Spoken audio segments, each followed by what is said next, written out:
Hi guys. तो आप सब कैसे हैं? मेरा नाम माया है और माया की टॉक शो में आपका स्वागत है।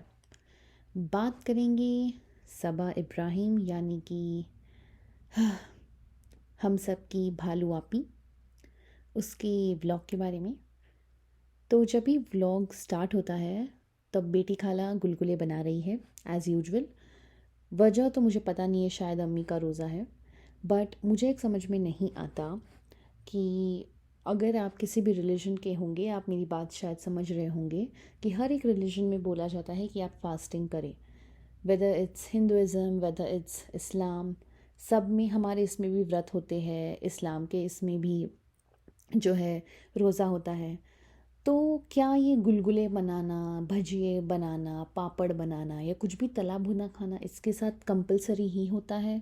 क्या किसी भी फास्ट का अगर आप साइंटिफिकली भी देखो तो किसी भी फास्ट में आपको ऐसी चीज़ें खानी चाहिए फास्ट ख़त्म होने के बाद जो इजीली डाइजेस्ट हो, जो पेट पे इतने भारी ना हो, या तला भुना, डीप फ्राइड, बहुत तीखा, ऐसे कुछ चीज़ें खानी चाहिए। मुझे बात आज तक इब्राहिम परिवार की बिल्कुल समझ में नहीं आई है। हर रोज़ ये लोग तना भुना कैसे खा सकते हैं, बट लेट इट बी। तो सबा उसके बाद भुक्कड़ों की तरह कहती है, हम भी खा लेंगे बेटी खाला। जो अगेन मतलब ये पूरा चलता फिरता एक बलून बन चुकी है, ऊपर से गोल, नीचे से गोल, बीच में से गोल, पूरा कह लो एक गेंद जो होती है ना बड़ी वाली फुटबॉल, वैसे वाली। लेकिन खाना मतलब नज़र इसकी अभी भी गुलगुलों पर है ही। ऐसा नहीं है कि भाई चलो अभी हम जिस फेज़ से जा रहे हैं लाइफ के वो इतनी क्रूशियल है, हमारे ऊपर एक रिस्पॉन्सिबिलिटी है एक बच्चे की, पर नहीं। कुछ दिखा तला भुना हुआ खाना, निकल पड़ूंगी मैं। और उसके बाद रेनू आंटी को दिखाया था थोड़ी देर ब्लॉग के बारे में, वो भी खा रही है। अभी पता है मुझे क्या लगता है ना, रेनू आंटी का उस घर में क्या सीन है कि मुझे लिटरली लगता है कि वो अपना स्टैंडर्ड डिग्रेड कर रही है। आप समझ रहे हैं मैं क्या बोल रही हूँ? रेनू आंटी जो है ना, वो इन लोगों के बीच में बैठने उठने वाली है ही नहीं। मतलब she has some sense.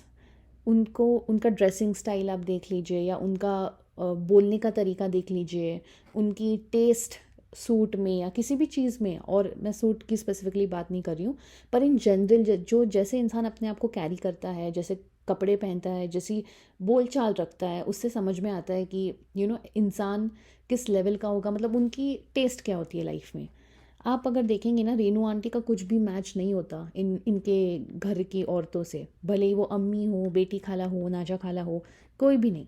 But still पता है शायद उनकी बेटी इन लोगों के घर पे अभी दी हुई है, और she is quite dependent on them, इसलिए उनको अपना स्टैंडर्ड डिग्रेड करके अम्मी और इन लोग को इम्प्रेस करने की कोशिश कर रही थी। अभी भी सोफे पे बैठ के शायद गुलगुले खा रही थी, कह रही थी कितने अच्छे गए ना वो दिन सारे रमदान के। जो भी है भाई, इतना इम्प्रेस करने की ज़रूरत नहीं है। आपकी बेटी की वजह से ही आज वो है जहाँ पे है। मतलब जो अभी ये इनोवेटेड किचन में, और पूरा ये जो घर रिनोवेट किया है, अलग अलग ये जो भी इनोवेशंस उन्होंने किए हैं घर में, ये सारी आपकी बेटी की ही बदौलत है रीनू आंटी। तो आपको ये बिल्कुल करने की ज़रूरत नहीं है। क्योंकि लोगों ने रिज़ा को बहुत बोला था कि रिज़ा काम नहीं करती है, पढ़ाई का या कॉलेज का या जो भी है, इन सब चीज़ों में ध्यान नहीं है, एक्स्ट्रा करिकुलर फालतू के जिनका उसके पर्सनालिटी डेवलपमेंट में या करियर डेवलपमेंट में कोई इम्पोर्टेंस नहीं है। तो ये सब लोग अभी नोटिस कर रहे हैं विद कमिंग व्लॉग्स शायद कुछ सालों से। तो अभी इसको इस पे ऊपर बैंडेज लगाने का काम सबा कर रही है, बोल के कि तो फ्रेंड्स आज ये कहाँ गई थी, बताओ रिज़ा, बताओ बताओ, ताकि लोग हमें गालियाँ देना बंद करें। पर मुझे समझ में नहीं आती ये जताने की क्यों ज़रूरत है कि मैंने इसको कंप्यूटर क्लास लगवाया, मैंने इसकी जाके एडमिशन कराई। हर चीज़ जताना ताकि लोगों को पता चले कि हाँ मैं बहुत ग्रेट हूँ। और बहुत बेसिक चीज़ मुझे एक समझ में नहीं आई, वो थी कि कंप्यूटर क्लासेस ये कोई चीज़ है 19 ईयर्स ओल्ड लड़की को कराने की, जो एक अच्छे खासे मुंबई के बड़े स्कूल में जाती है। उनको मौदाहा से मुंबई लाया गया था ताकि उनको एक अच्छी एजुकेशन मिले, एक अच्छा एक्सपोजर मिले। ज़्यादा हम अगर हाई क्लास सोसाइटी के लोगों के साथ उठते बैठते हैं तो हमारा बोलने का तहज़ीब है या बिहेव करने का जो तरीका है वो थोड़ा इम्प्रूव होता है, इंग्लिश थोड़ी पॉलिश्ड होती है। तो क्या 19 ईयर्स की उम्र में इनको कंप्यूटर क्लासेस लगाने की ज़रूरत है? ऑब्वियसली होगी। आपने रिज़ा के हाथ में कभी लैपटॉप या कभी डेस्कटॉप उसके स्टडी टेबल पे देखा है? नहीं देखा होगा। पर मुझे एक बात समझ में नहीं आती, भालू आप इतना महंगा महंगा इंटीरियर कराती है, 3 घर वो बदल चुकी है, 2-3 बार तो उन्होंने अपना इंटीरियर घर का चेंज किया हुआ है, तो इतने लाखों रुपए आप इंटीरियर पे लगा देती है, आप एक डेस्कटॉप नहीं खरीद सकती थी रिज़ा के लिए? यार बेसिक फंक्शंस कंप्यूटर के हमें आ जाते हैं यार। 1920 मतलब मुझे तो आते थे, देखो जब मैं स्कूल में थी या जूनियर कॉलेज 11th-12th के आसपास थी, मुझे बहुत अच्छे से आता था लैपटॉप यूज़ करना, हर एक चीज़।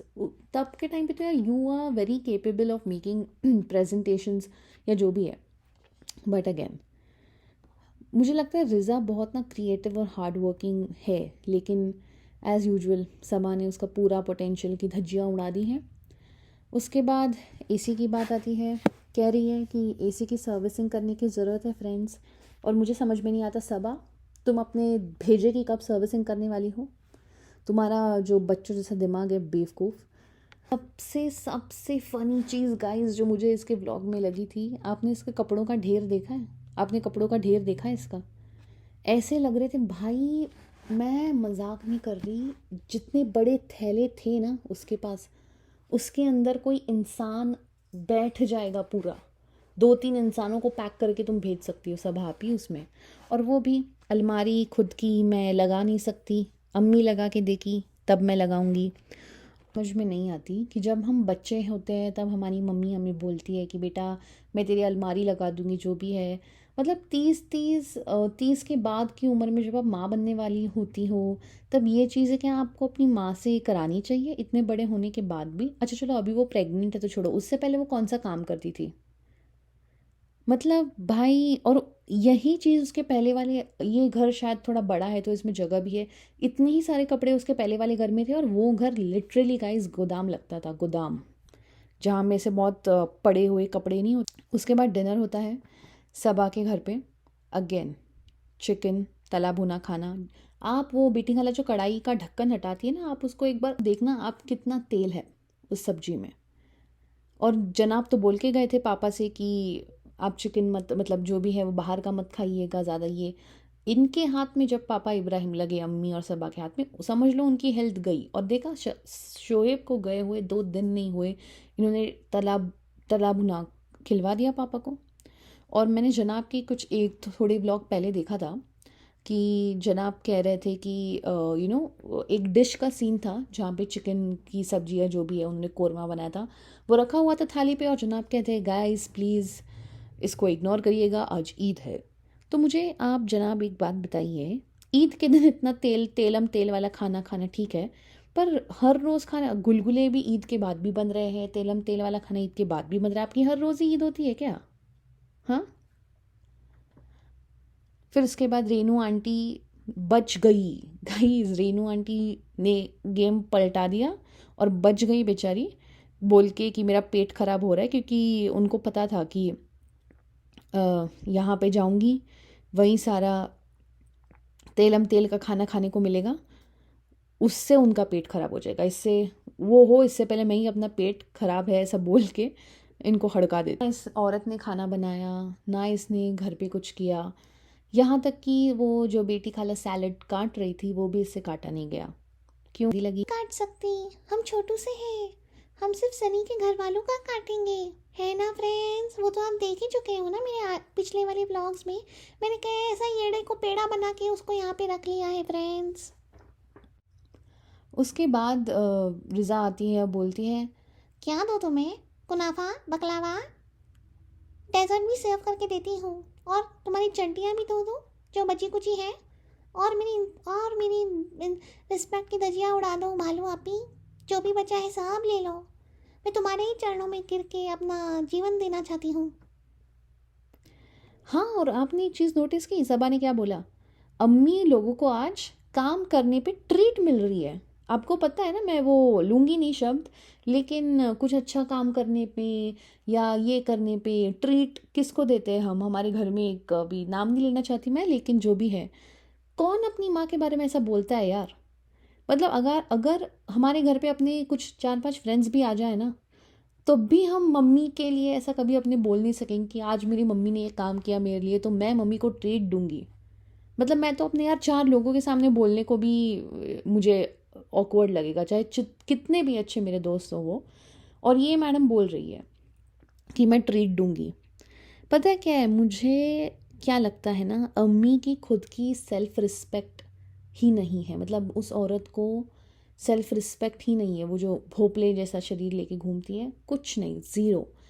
और जो औरत इतने बड़े होने के बाद 2 बच्चों की माँ है, अगर आप में सेल्फ रिस्पेक्ट नहीं है ना तो वो आपके बच्चे भी आपको नहीं देंगे। आपको अपनी इज्जत करना पहले ज़रूरी है। जिस तरह से आप अपने आप को देखते हो ना, आप अपने आप को कैरी करते हो, आप अपने आप से जैसे बात करते हो, वैसी ही दुनिया आपको देखेगी। वैसे ही आपके घर वाले, आपके बच्चे, आपके पति या जो भी आपके फैमिली मेम्बर्स हैं वो आपको उसी दर्जे का ट्रीटमेंट देंगे। तो अम्मी ने स्टार्टिंग से, मैं मानती हूँ कि वो बहुत गरीबी में पली है, ये है, पर इतनी खाने के लिए बोलते हैं उसको, मराठी में बोलते हैं खाने के लिए इतना मरमरना। तो आपको कभी खाना नहीं मिला इतनी, क्या आप जन्म से भूखे हो क्या? अब मुझे ये बताओ, आप जन्म से भूखे हो, आपको कभी खाना नहीं मिला है? हर कुछ अच्छी चीज़ आई नहीं कि उसमें मुंह मारना चालो, थोड़ा सा दे दो, थोड़ा सा दे दो, इतना सा ही खा लेंगे, उतना सा ही खा लेंगे, इतना सा करके फैल गई हो आप पूरा, वो आपको नहीं दिखता। और और फिर उसके बाद जैसे मैंने कहा, अम्मी के अंदर कोई सेल्फ रिस्पेक्ट नहीं है। अम्मी भी कहती है कल जो है सनी का भी जमा देंगे, क्योंकि खाना मिलने वाला था उसके बदले में। आपको पता है वो ज़माना गया, बहुत पहले का ज़माना है, जो मजदूरी करने के बाद 2 रोटी और वो कुछ मिलता था। अब तो अम्मी मत करो ये सब। मतलब यार, मुझे अपने अगर फ्रेंड की भी अगर कोई माँ होगी ना, और उसकी ऐसी हालत होगी कि जो मेरे सामने से बोलेगी अच्छा यार मैं कल तेरे पति की भी जमा देती हूँ क्योंकि फिर तू मुझे कुछ अच्छा सा खिला देना, मुझे थोड़ा उन पे भी मतलब तरस आएगा यार कि क्या है ये, खाने के लिए इतना मरना कि ये भी काम कर दो वो भी काम कर दो। अरे आपकी बेटी है, आप उसको इस दुनिया में लाए हो, यू नो आप अपने स्टैंडर्ड्स थोड़े अपहोल्ड करो ज़रा। और अभी शोएब नहीं है तो पापा इब्राहिम को भी मोटा करने में अम्मी लगी पड़ी है। उनको बकलावा खिलाओ, उनको अरेबियन पुडिंग खिलाओ, उनको कुनाफा खिलाओ, जो भी है सब। और सबसे सबसे मज़े की बात जो मुझे लगी है, गवार अल्ट्रा प्रो मैक्स भालू आपी की कह रही थी कि फ्रेंड्स मैंने डॉक्टर की बात नहीं मानी, सॉरी फ्रेंड्स नहीं, फ्रेंड्स हमने डॉक्टर की बात नहीं मानी फ्रेंड्स। आप आपने एक चीज़ नोटिस की, कितना बड़ा डिस्कनेक्ट यहाँ पे दिखाई देता है दीपिका और सबा के बीच में।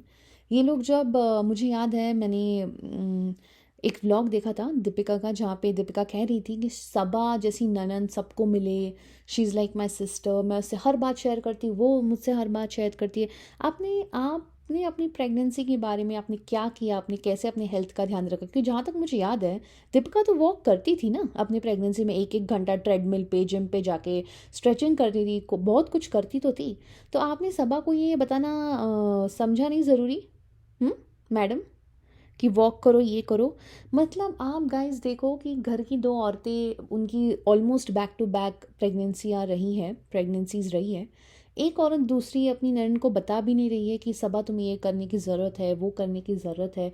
मतलब एक हेल्थ लिटरेसी जो होता है ना, वो उनके घर में ज़ीरो है। पर हाँ, जब गुलगुले फ्राई करके देना होता है या कंटेंट के लिए एक दूसरे के ब्लॉग में आना होता है, तब सबसे उठ उठ के भाग भाग के जाएंगे एक दूसरे के घर पे, सिर्फ कंटेंट के नाम पे। तो मतलब इनका रिश्ता कंटेंट पे शुरू होता है और कंटेंट पे ही ख़त्म होता है गाइस। वो कहती है हमने डॉक्टर की बात नहीं सुनी, हमने वॉक नहीं की, इसलिए कमर में दर्द हो रहा है, ये हो रहा है। तो आपने वॉक नहीं की क्योंकि आपको कोई बताने वाला नहीं था। आपको कोई बताने वाला इसलिए नहीं था क्योंकि आपके रिश्ते बहुत दिखावटी है सबा। और लास्ट में एज़ यूजुअल क्लिक बेट के नाम पे, जैसे लास्ट टाइम किया था गोद भराई के नाम पे, अभी है कि कोई आने वाला है घर में, एज़ यूजुअल बताएंगे नहीं। वो तो मैं समझ सकती हूँ कि ठीक है तुमने क्लिक बेट के लिए किया। सबसे फ़नी बात मुझे ये लगी कि सनी कहता है कोई घर में आता है तो बहुत अच्छा लगता है, बहुत अच्छा इसलिए लगता है क्योंकि आपको कंटेंट मिलता है उससे, बहुत सारे लोग दिखा के।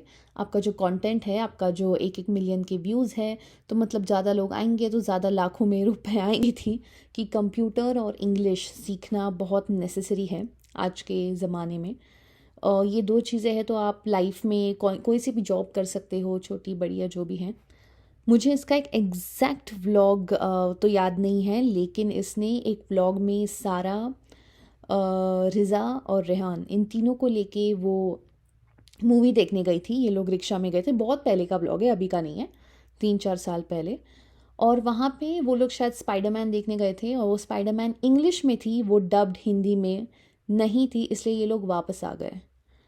सबा आपी, अगर आपको इंग्लिश बोलना आना चाहिए तो क्या इंग्लिश समझना मतलब वो एक बात नहीं होती है क्या? आप एक इंग्लिश में पूरी 2 घंटे की मूवी भी नहीं देख सकती, पर आप ज्ञान पेलने सबसे पहले लाइन में खड़ी हो जाती हो बोलने के लिए कि इंग्लिश आना ज़रूरी है और कंप्यूटर आना ज़रूरी है, वो भी एक 20 साल की लड़की को जो इंग्लिश मीडियम स्कूल में जाती है, जिनको अभी तक उनका कंप्यूटर पे हाथ बिल्कुल साफ़ हो जाना चाहिए था, अच्छे से हर एक एप्लीकेशन या हर एक फ़ीचर या जो भी आपको काम है माइक्रोसॉफ्ट के ऐप्स या जो भी है, सो सब आना चाहिए करने को, जो नहीं आता। और इसलिए आपने क्लासेस लगाए हैं, और वो भी जता के लगाए हैं कि रिज़ा मैंने तेरे लिए क्लासेस लगा दिए हैं।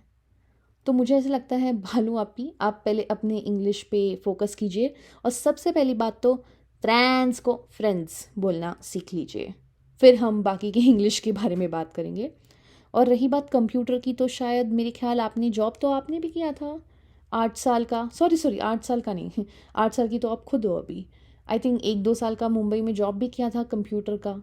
तो इतना ज़रूरी है अपनी स्किल्स को वो करना, और बाद में कह रही थी कि वो स्किल्स फिर बाद में अच्छे हो जाते हैं तो फिर और अच्छी जॉब लगती है, वॉट एवर इट इज़। तो आपने वो जॉब क्यों छोड़ी जब आपके स्किल्स अपग्रेड हो रहे थे या आपको वो अच्छे से यूज़ करना आता था? तो बताइए। डोगलापंती अल्ट्रा प्रो मैक्स की क्वीन भालू आपी।